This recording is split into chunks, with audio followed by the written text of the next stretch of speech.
Right, today I'm in Folkestone, the jewel of the south coast. Apologies for the glasses, by the way, the sunglasses. I'm wearing these because it's a very, very hazy day, and without them, I'm gonna go like this, and not a good look, and I can't see a darn thing.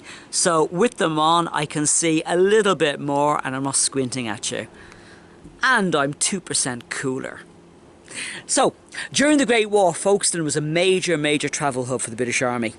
Folkestone isn't that far away from France. So during the war, 1914-1918, the British Army had many encampments of troops around the area, and they used this harbour here to send somewhere in the region of 10 million, well, not entirely, to send millions of men and women over the sea to France. Women, you say? Yes. The women in question wouldn't have been fighting the Germans. They would have been members of the VAD, which isn't a transmissible disease. It's the voluntary aid detachments. Nice middle-class ladies who wanted to be nurses during the war. And I salute them.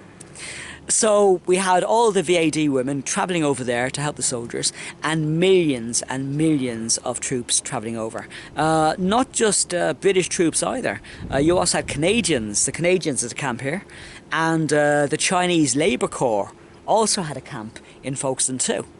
So it was a very international setup here.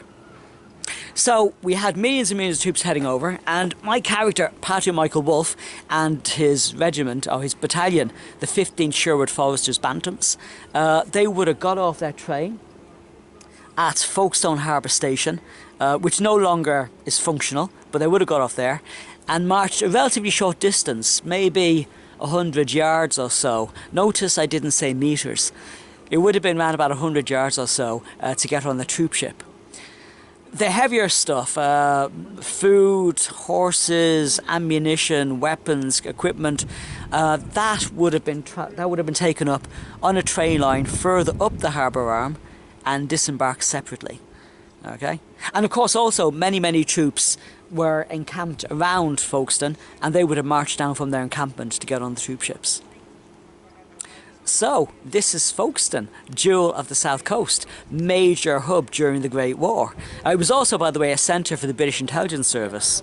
They had a base here too. So, let's have a quick look at Folkestone.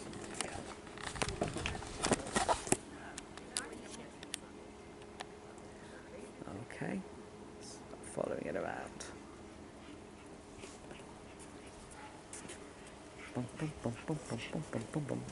There's a doggy. Yay. And here we are. A very attractive lighthouse. I believe this lighthouse has actually won awards for being so attractive. It's not particularly tall, but hey, very much in fitting with the Bantam's vibe. So there we have the harbour arm stretching out into the harbour. The harbour arm, by the way, was finished. There we go. The harbour arm, I believe, was opened in 1904 on the 12th of July, almost exactly 120 years ago today. So how fitting.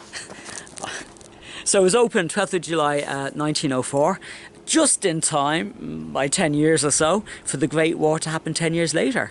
And if I'm not mistaken,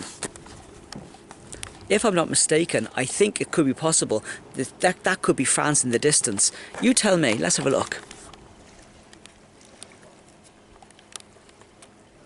Okay, let's zoom in on this.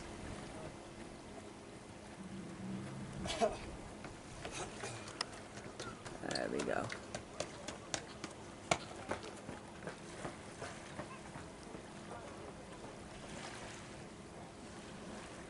I think I've just been filming water there. Okay, let's just keep that steady. Does that look like land to you? Looks like land to me. And if it is land, is it France? Goodness. Okay, let's zoom back out. There we go.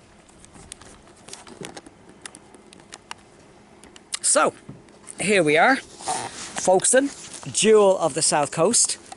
And it was the final point for the 15th Bantam Battalion, Notts and Derby Regiment, the Sherwood Foresters, as they made their journey to France.